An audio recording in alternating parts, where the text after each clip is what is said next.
اعوذ بالله من الشیطان الرجیم. بسم الله الرحمن الرحیم. سوره الحدید، ما و شما الحمدلله در سپاره 27 هستیم و در سپاره 27 سوره الحدید است. سوره حدید، حدید در زبان عربی آهن میگن. در این سوره الله متعال تمدن اسلام برای مسلمان ها بیان میکنه که شما یکی از نعمتهای بزرگ الله چی است؟ آهن است که مسلمان ها از استفاده بکنن. و نقش آهن ما و شما میفهمیم که بشریت وقتی به تمدن رسیدن که از حالت ابتدایی برآمدن و بالاخره مثلا وسایل آهنی ساختن، از این معدن استفاده کردن و تمدن بشریت بسیار پیش شد و مسلمان ها در اینجا نقش بسیار مهمی داشتن. و قرآن عظیم الشان مشوق مسلمان ها در امی بخش تمدن بود که باید مسلمان ها از عصر حجری و سنگی براین و بس عصر جدید تکنولوژی چی داشته باشن، دست داشته باشن. و به می خاطر است که مسلمان ها تقریبا 11 قرن در تمام قاره‌های جهان حکومت کردند. در این باره گوستاو لوبون فرانسوی یک کتاب نوشته کرده به نام تمدن اسلام و عرب. کتاب بسیار مهم است، تمدن مسلمان ها را نشان میده. برای یک مسلمان خواندنش بسیار خوب است. و دیگه کتاب است به نام 1001 Invention، 1001 اختراع مسلمان ها هست. این به فارسی هم ترجمه شده، در انگلیسی هم است، به عربی هم 1001 اختراع کتاب هست. به زبان‌های مختلف ترجمه شده. اختراعات مسلمان ها را نشان میده که مسلمان ها در تمدن چقدر دست بلند داشتن. این سوره قرآن سوره به نام حدید یا آهن و سوره مدنی هست. در سوره مدنی طبعا ما شما میفهمیم که احکام بیان میشه، نظام های مختلف اسلام بیان میشه. سوره است که 29 آیه، تقریبا 29 آیت دارد. اعوذ بالله من الشیطان الرجیم. بسم الله الرحمن الرحیم. این سوره زیاد اسماء و صفات الله را بیان میکنه. سوره است که در اینجا زیاد اسماء و صفات الله هست. صفت عزیز است، صفت حکیم است. این صفت ها آمده میره. ما و شما بسیار از اسماء و صفات الله را بیان میکنه و ما و شما میفهمیم که توحید به 3 قسم است. یکی توحید ربوبیت بود که توحید افعال الله هست. دیگه توحید الوهیت است که توحید عبادت و اطاعت است. و یکی هم توحید اسما و صفات الله است که در صفات الله باز اینجا اسما و صفات الله بیان میشه. اعوذ بالله من الشیطان الرجیم. بسم الله الرحمن الرحیم. سبح لله، تسبیح میگن و با پاکی یاد میکنن برای الله. ما فی السماوات، آن مخلوقاتی که در آسمان ها هستند، و الارض، و آن مخلوقاتی که در زمین هستند. و هو العزیز، و الله متعال یکی از اسماء و صفاتش العزیز است، یعنی ذات بسیار با عزت و ذات بسیار غالب. الحکیم دیگه از اسماء و صفات الله هست که الحکیم 2 معنا داره. یک معنایش صفت ذوالحکمت الله را بیان میکنن که الله بسیار دارای حکمت است در تشریع و تقنینش. وقتی که الله متعال چیز را مشروع ساخته در از او حکمت است و چیزی را که ممنوع ساخته در او حکمت است. چیزی را که مثلا جزا، قانون جزایی اسلام است، در او حکمت است. آنچه که نظام مثلا سیاسی اسلام است، در او حکمت است. و دوم چی است؟ دوم صفت ذوالحکم که الله متعال حاکم است و حلال، حرام، حق، باطل، خوب و زشت یاره الله تعیین میکنه. الله هست که ارزش ها را تعیین میکنه. پس ای از اسماء و صفات الله هست. له ملک السماوات والارض، خاص برای الله هست مالکیت آسمان ها و زمین. این صفت دیگی الله را بیان میکنه که او چی هست؟ او صفت مالکیت الله هست که الله متعال مالک، مدبر و متصرف است در آسمان ها و زمین. این عقیده را از بین میبره که بعضی کسا میگه فلانی شاه فلانی شخص نگاه میکنه، فلانی شاه فلانی شخص نگاه میکنه. الله متعال میگه له، خاص برای الله هست ملک السماوات والارض، مالکیت و تصرف و تدبیر آسمان ها و زمین، یحیی دیگه از صفات الله که است. الله متعال صفات خدا چند قسم بیان کرده؟ بعضی اوقات الله متعال صفات خدا به شکل یک اسم بیان میکنه: الحی، القیوم، الله، الرحمن، الرحیم. ایره اسما و صفات میگن. بعضی اوقات الله متعال صفات خدا به شکل یک جمله فعلیه میگه، یعنی در عملش فعل میباشه. مثل چی؟ یحیی، الله این صفت داره که زنده میکند، و یمیت و میمیراند. این هم از صفات الله هست، لکن این صفات الله که احیا و اماتت است، زنده کردن و میراندن است، ایره به شکل جمله فعلیه بیان کردن. و هو علی کل شیء قدیر، و الله متعال بر هر چیز قدیر، قدرتمند است. این هم از جمله القدیر یا قدیر هم از جمله اسماء و صفات الله متعال است. دیگر از جمله اسماء و صفات الله چی است؟ هو الاول، و رسول الله صلی الله علیه و سلم بهترین مفسر قرآن هست. رسول الله صلی الله علیه و سلم کلمه ای اسم صفت الله را که الاول است او را تفسیر میکنه و میگه الاول ای لیس قبله شیء، یعنی الله اول است، یعنی قبل از الله هیچ موجود وجود نداشته. والآخر، رسول الله صلی الله علیه و سلم میگه که لیس بعده شیء، بعد از الله هیچ چیز دیگی بوده نمیتونه. یعنی الله متعال تمام مخلوقات چی میکنه؟ یعنی ختم میکنه و برای الله لا انتها له، برای الله انتها نیست. مثل انسان ها واره تمام مخلوقات که از بین بره، الله الاخر باقی هست. و الظاهر دیگه از اسماء و صفات الله الظاهر است. الظاهر رسول الله صلی الله علیه و سلم میگه چی معنی الظاهر؟ لیس فوقه شیء، الله بلند مقام از همه هست، از همه بلند مرتبه هست و مقامش بلند است، از او کده بالاتر کسی نیست. و الباطن، رسول الله صلی الله علیه و سلم میگه که لیس دونه شیء، یعنی در آخرین نقطه و در آخرین جای پایینه که علم کسی نمیرسه، علم الله میرسه. لا یحول دونه، که حائل واقع شده نمیتونه برای الله چی بخوره؟ لا جبال ولا اشجار، نه درخت و نه کو و هیچ چیزی در مقابل ازی حائل نمیشه. یعنی باطن امور و چیزهای دقیقی را که انسانها دیدن نمیتونن، الله متعال به همه زو عالم الغیب و شهاده است.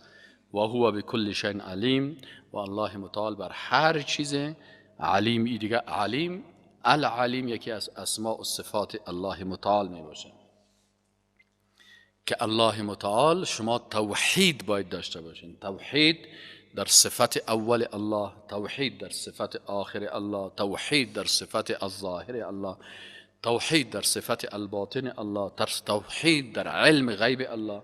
هو الذي خلق السماوات والارض، اینجا توحید افعال است.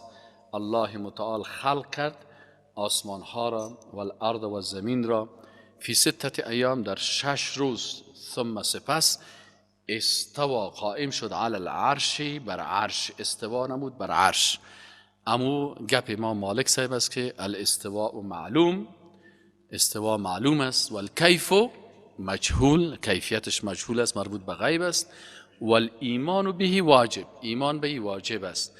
و السؤال عنه بدعه، سوال کردن ده بدعت است. بناهن ما ده زیاد بحث نمیکنیم چه قسم الله استوا کرد، میگیم همو قسم استوا کرد که به جلال و عظمت الله شایسته هست، با اونمو قسم ما مربوط غیب الله هست و ما چیز را نمیفهمیم و تشبیه و تعویل و تعطیل و تحریف نمیکنیم.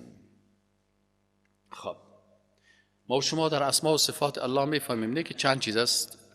تشبیه هست، بعضی کسا تشبیه میکنن، ایره باز مشبهه میگن. مشبهه کیست؟ مشبهه فرقه گمراه است که صفات الله را با صفات مخلوق چی میکنن؟ تشبیه میکنن. صحیح شد؟ ما تشبیه نمیکنیم. مؤوله فرقه گمراهی هستند که صفات الله را تعویل میکنن، آنچه که الله گفتن او را تغییر میدن. محرفه کسایی هستند که صفات الله را تحریف میکنن. معطله، گروه گمراهی هستند که بعض صفات الله را چی میکنن؟ تعطیل میکنن، میگه الله این صفت نداره.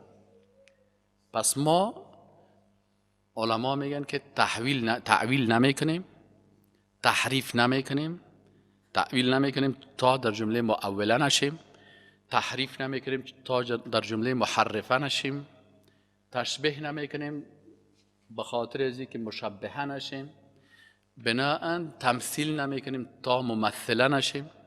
پس آن قسم که صفت الله هست را قبول داریم و کیفیتش نمیدانیم. در کتاب فقه اکبر امام ابی حنیفه رحمت الله علیه که بخونین، باز اونجا میگه که الله متعال ید داره، صفت ید داره، دست، صفت وجه داره، لکن میگه این صفات ما کلش چی میکنیم؟ کیفیتش نمیفهمیم. یک کتاب است که شما بخونین به نام کتاب فقه اکبر از امام ابی حنیفه رحمت الله علیه هست. پس ما صفات الله متعال با مو قسمی که الله گفته قبول داریم، کیفیتش نمیفهمیم، دو زیاد تحقیق نمیکنیم و تسلیم هستیم با آنچه که در قرآن و سنت آمده. یعلم ما یلج فی الارض و ما یخرج منها. الله متعال توحید در صفت علم الله هست. الله متعال میدانم ما یلج فی الارض، آنچه که داخل میشه در زمین، و ما یخرج منها، و آنچه که از زمین خارج میشه، و ما ینزل من السماء، و آنچه که نازل میشه از آسمان، و ما یعرج فیها، و آنچه که به طرف آسمان بالا میره، و هو معکم، و الله به امرای شما هست اینما کنتم، هر جایی باشین. اینجا صفت معیت الله هست، یعنی الله امرای ما هست. اینال وقتی که الله با ما همراه هست، این تشبیه نمی کنیم با همراهی مخلوق. الله با ما با علم خود است، با قدرت خود است، القیوم است، با این صفت قیوم خود متوجه هستین، با عظمت خود با ما هست، با علم غیب خود با ما هست، ما را اللحظه ما را کنترل میکنه. این هم تشبیه باید نکنیم. و هو الله معکم، با شما هست، با علم خود، با قدرت خود، با عظمت خود، اینما کنتم، هر جایی که باشین الله از شما با خبر است. والله بما تعملون بصیر، و هر چی که شما میکنین الله بصیر است. البصیر اسم از اسماء الله است. له، آل توحید در تصرف، له برای الله هست ملک السماوات والارض. الله الملک است، مالک است، مالک یوم الدین است، مالک آسمان ها و زمین است، یعنی مالک متصرف مدبر آسمان ها و زمین است. و الی الله ترجع الامور، و به سوی الله رجوع میکند تمامی امور. یولج اللیل فی النهار، داخل میکند شب را در روز، و یولج النهار فی اللیل، و داخل میکند روز را در شب. و هو علیم بذات الصدور، و الله متعال بسیار عالم هست بذات الصدور، به آنچه که در سینه ها و صدر و آنچه که در بین سینه هست از قلب. آل توصیه و امر الله چی است؟ الله متعال میگه آمنو بالله، ایمان بیاورین به الله. ما و شما میگیم که آمنت بالله. و رسوله، و ایمان بیاورین به رسولای الله. ما و شما میگیم آمنت بالله و ملائکته و کتبه و رسوله. و انفقوا مما جعلکم مستخلفین فیه، و نفقه بکنین. الله میگه مما از آنچه که جعلکم گردانید شما را مستخلفین، جانشینان، فیه در آن. فالذین آمنوا منکم، پس کسانی که از شما ایمان می آورند و انفقوا و نفقه میکنند، لهم اجر کبیر، بر از اینا پاداش بسیار بزرگ است. و ما لکم، و چی شده شما را لا تؤمنون بالله، که به الله ایمان نمی آورین، و الرسول یدعوکم، در حالی که رسول صلی الله علیه و سلم شما را دعوت میکنه لتؤمنوا بربکم، تا که ایمان بیاورین به ربتان. و قد اخذ میثاقکم، و از شما عهد و پیمان هم گرفته است، این کنتم مؤمنین، وقتی که شما مؤمن هستین. خب آل کسی که عهد کرده، پیمان کرده، پس چرا به می عهد و پیمانتان الله میگه استاد نیستین؟ شما وقتی که کلمه خواندین، گفتین که لا اله الا الله محمد رسول الله، که الله چند تعهد کردین؟ 3 تعهد کردین.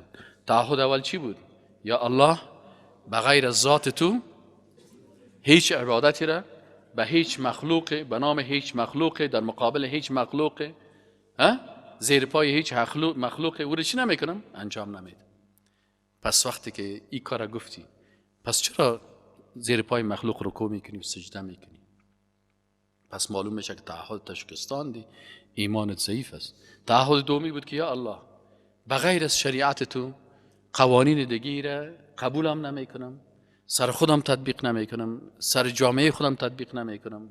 اگر خلیفه زمین شوم، قدرت خلافت هم میگیرم، بغیر از شریعت تو کدام قانون دیگه را تطبیق نمیکنم. پس چرا شریعت الله را سر خود، سر فامیل خود، سر زیر دستای خود، چرا شریعت الله را تطبیق نمیکنی؟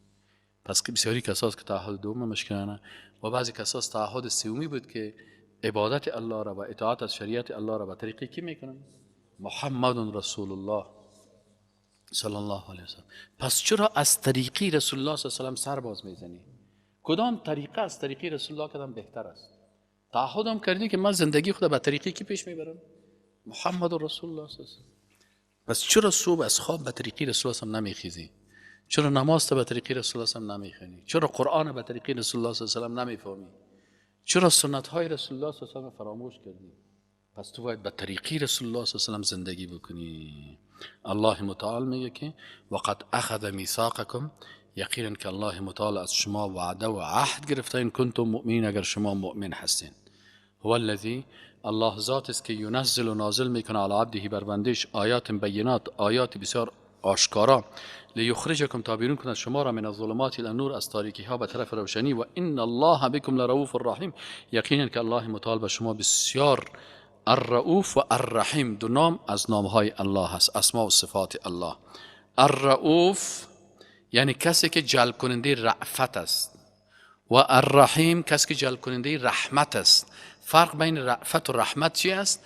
رأفت جلب منفعت هاست و رحمت زدودن و دور کردن بدی ها هست. پس الله متعال با اساس رأفت خود تمام نیکی ها را به طرف شما چی میکنه؟ جمع میکنه، و با رحمت خود تمام زشتی ها را از شما چی میکنه؟ دور میکنه. و ما لکم، و شما چی شده شما را تنفقوا فی سبیل الله، که نفقه بکنین در راه الله، ولله و خاص برای الله هست میراث السماوات و الارض، این میراث آسمان ها و زمین. شما انسان ها که از بین رفتین، کل آنچه کسی برای الله میمانه. لا یستوی، مساوی نیست، منکم از شما، من کسی که انفقه نفقه کردن من قبل الفتح، قبل از فتح مکه، و قاتل و جهاد کردن، اولایی که اعظم درجه، این مسلمان هایی که قبل از فتح مکه بودن، مهاجرین و انصار، یا بسیار درجه بزرگ داشتن، من الذین، نسبت به او کسانی که انفقوا نفقه کردن، من بعد و قاتلوا، بعد از او باز نفقه کردن و قتال و جهاد کردن، و کلا وعد الله الحسنى، برای کلشان الله وعده نیک دادن. پس در قسمت صحابه کلشان، سعی که بعضی کسا در قسمت صحابه بیادبی میکنه، الله متعال میگه هم برای مهاجرین، هم برای انصار، و هم کسانی که حتی بعد از فتح مکه مسلمان شدن و جهاد کردن و نفقه کردن، کلشان الله وعده نیک کردن. والله بما تعملون خبیر، و الله متعال با آنچه که شما میکنین بسیار با خبر است. الخبیر ای هم از اسماء و صفات الله هست. من ذا الذی یقرض الله قرضا حسنا، اینجا الله متعال یک موضوع بسیار مهمه میگه که یک کسی پیش شما میایه و قرض ضرورت داره و مشکل داره. آل شما وقتی که این نظام اقتصادی اسلام بیان میکنن، در نظام های اقتصادی دیگر رابطه بین دو شخص مستقیم است، خط مستقیم است. قرض میگیری، قرض میتی برای این شخص، معامله میکنی که دو شخص. در نظام اقتصادی اسلام میگن نه، این قسم نیست. وقتی که تو برای یک کسی که نیازمند است قرض میتی، رابطه تول با الله هست، مثل که این قرض به کی داده باشی؟ به الله داده باشی. از این خاطر در نظام اقتصادی اسلام، چون الله ما را مراقبت میکنه به امرای ماست، در اینجا ما و شما هیچ وقت چی نمیکنیم؟ غلطی نمیکنیم. یک موضوع اقتصادی نمیگه، میگه امام صاحب ابو حنیفه رحمت الله علیه میگه ای چی میکرد؟ تجارت تکه میکرد. یک روز یک تکی بسیار قیمت بهاره یک خانم آورده، شوهرش فوت کرده، خانم بیوه هست، و میره پیش ازی برش میگه که ببخشین صاحب می تکه را میفروشم، چند میفروشم؟ میگه 20 درهم. امام برش میگه که 20 درهم دیگه بلند ببرش، میگه خود 30، میگه دیگه ببر 40 50 60. این دستت میرسه. آخری خانم میگه سرما رشخند میزنی برش، میگه نه رشخند نمیزنی، میتکی تو 100 درهم قیمت داره، تو که نرخشو نمیفهمی. ما خو اقتصاددان اسلام هستم، اصلا معامله ما با امرای الله هست، ما طرف فریب داده نمیتونم. از این خاطر الله متعال میگه من ذا الذی، کیست کسی که یقرض الله قرضا حسنا، قرض بده بر الله. قرض چی؟ حسنا. تو که مشکل یک نفر حل میکنی، در حقیقت رضایت الله را جلب کردی. فیضاعفه له، باز الله متعال ایره دو چند بر تو اجر پاداش میته، و یا در دنیا بر دو چند ازیره میته، و له اجر کریم، و الله متعال میگه بر از اجر بسیار خوب و گرامی هست. یوم ترى، روز قیامت روز است که ببینی المؤمنین و المؤمنات، مردها و پسرای مؤمنه ببینی، و المؤمنات و خانمها و دخترای با ایمان ببینی که یسعى نورهم بین ایدیهم و بایمانهم، که نور از اینا می شتابه. یسعى اما تو در حرکت و سعی و در شتاب و درخشش است. نور از اینا بین ایدیهم، در مقابل دستایشان پیشرویشان نور است، و بایمانهم و به طرف دستای راستشان چی است؟ نور است. بشراکم الیوم، الله متعال میگه که بشارت است بر شما، مژده هست. جنات تجری، باغهایی که جاری است، من تحت الانهار، از زیر از او جویها، خالدین فیها، همیشه می باشند در اینجا. ذالک، الله متعال میگه هو الفوز العظیم، اینی کامیابی حقیقی و بزرگ است. یوم، روز قیامت، باز منافقا میگه یوم یقول المنافقون، باز روز قیامت میگه منافقها، مردها و پسرای منافق، و المنافقات و خانمهای منافق، للذین آمنوا، بر مؤمنات چی میگن؟ انظرونا، انتظار ما را بکشین، نقتبس من نورکم، که ما هم بگیریم یا روشنی بگیریم از روشنایی شما، ما در تاریکی هستیم.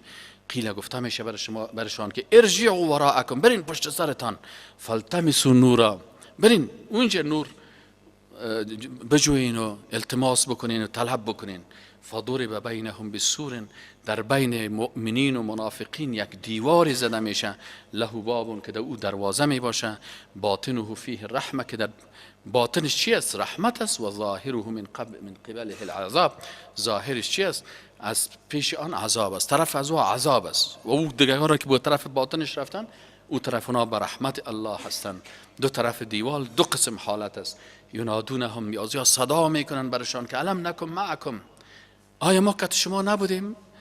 منافقایی که مثلا به منافقت در بین مسلمان ها خود میزنه، لکن الله اینا رو باز از صف مسلمان ها میکشه، میگه تو مسلمان نبودی، منافق بودی، به چل، به فریق، به جاسوسی، به غلطی، به منافقت آمده بودی، در بین مسلمان ها شیشته بودی. بازیا سلام میکنن منافقا که آیا ما که شما نبودیم؟ قالو میگوین که بله بودین، ولکنکم فتنتم، لکن شما چی شدین؟ فتنتم، در فتنه افتادید. چی در فتنتم انفسکم، شما در فتنه و امتحان انداختید. چی در نفسهایتان را، خودتان غلطی کردین، خودتان فریبکاری کردین. و تربستم، و انتظار کردید. و ارتبتم، و شک کردید، در قرآن شک داشتید، در سنت شک داشتید، در اسلام شک داشتین. و غرتکم الامانی، و شما را مغرور ساخت همون امیدهایی که در دنیا، امیدهای دنیوی داشتین. حتی جاء امر الله، تا وقتی که حکم الله آمد. و غرکم بالله، و شما را مغرور ساخت در مقابل الله.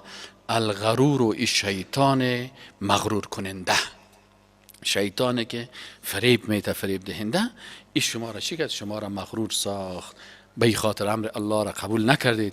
فالیوم لا یؤخذ منکم فدیه، امروز روز قیامت از شما، این مردمای بیدین که از غالبا وقتی که مشکل داشته باشن باز چی میگه ما رشوت میتیم، پیسه میتیم، عوضی میتیم، باز خدا خلاص میکنیم.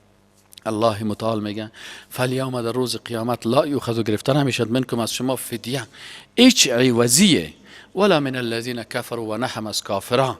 مأواکم النار، جایگاه شما آتش دوزخ است.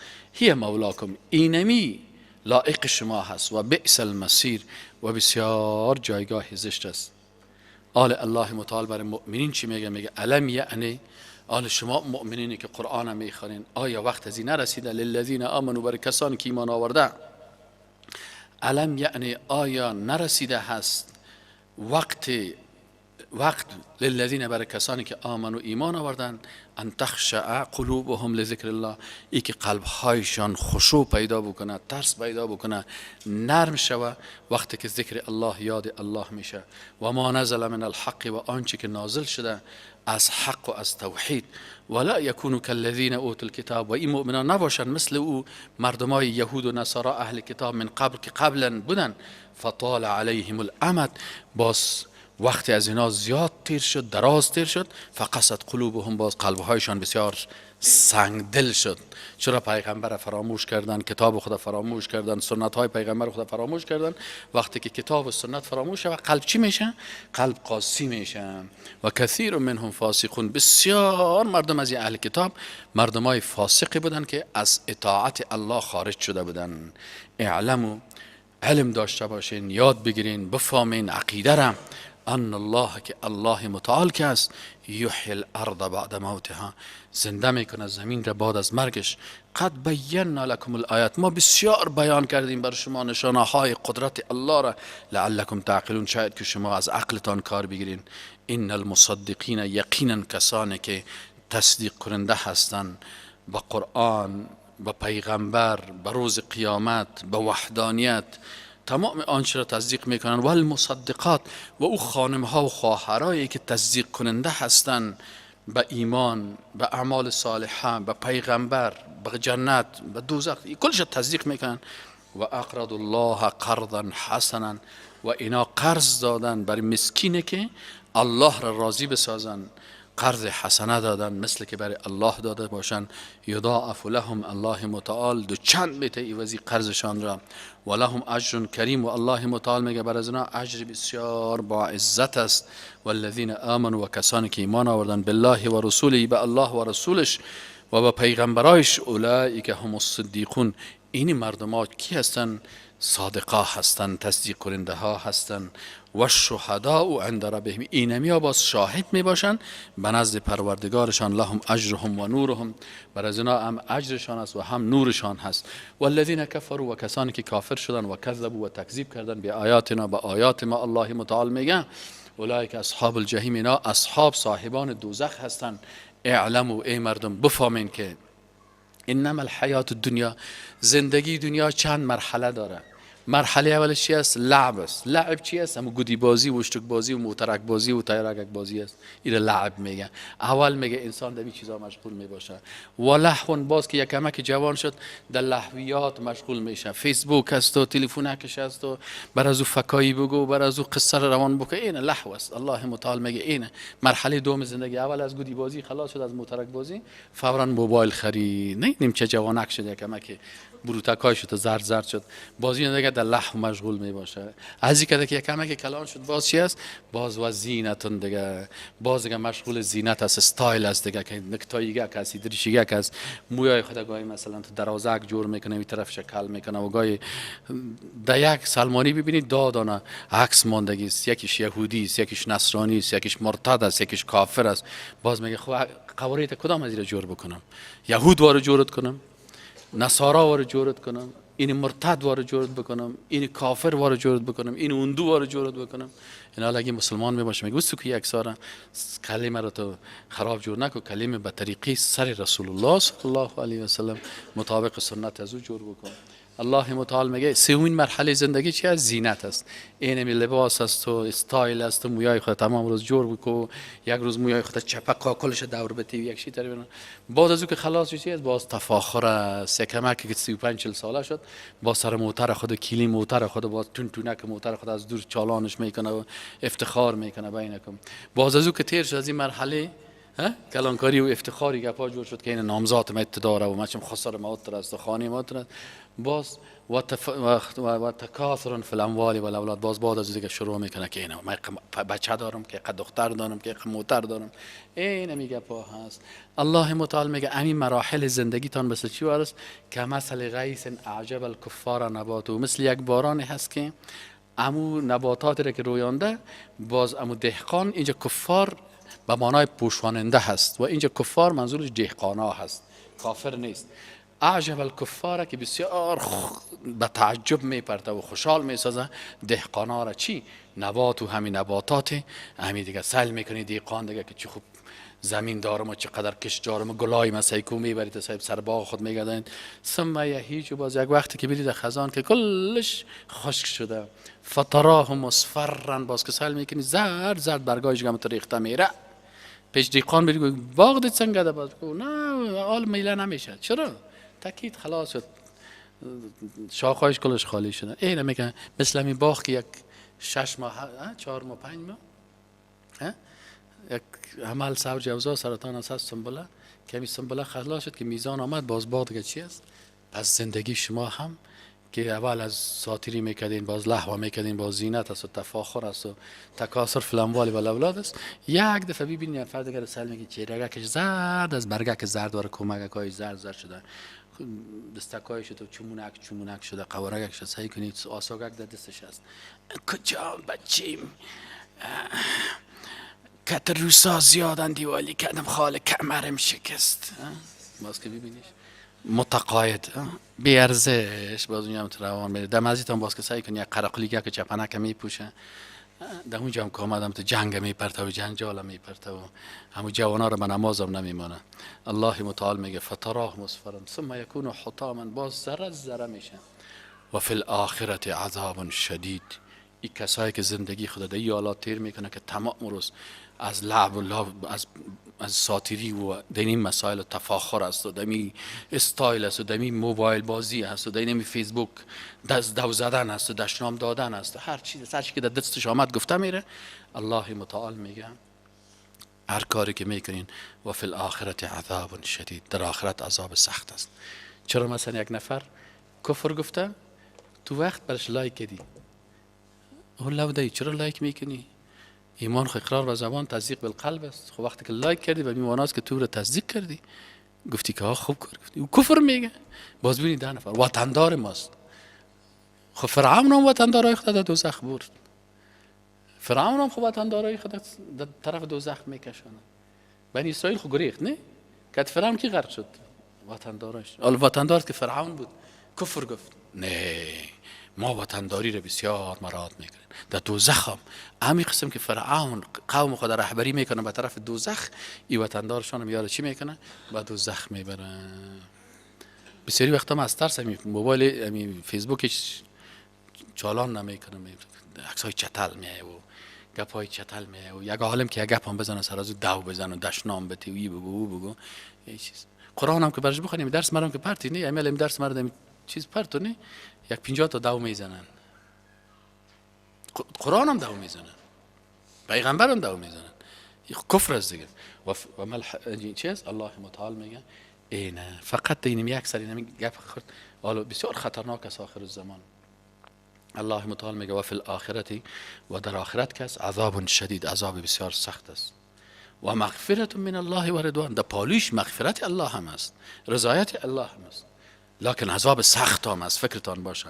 و مل حیات الدنیا، و نیست این زندگی دنیا الا متاع الغرور، مگر یک سامان فریب دهنده. یک عالم گفت من این متاع را نمیفهمیدم. متاع چی است؟ میگه یک روز رفتم که یک زن کت دخترک خود دیگار میشش، گفت اعطینی متاعی، گفتم متاعی مرا بتی. مثلا کم که باش که متاعی از چی از دیدم که صافیگه که این الله متعال میگه دنیا فقط مثل صافی موتر وارث. یگانه یکی سعی کنه موتر میخره باز تمام روز ازش صافیگه که از موتر خودم صافی کرده میره، باز 4 پای پیاده میره. میگه این زندگی دنیا کس یک متاع هست. متاعش چی است؟ که آدم مغرور میسازه، فریب میده. بسیار کس هست که این دنیا چی کرده؟ ایره فریب داده، بسیار ایره فریب داده.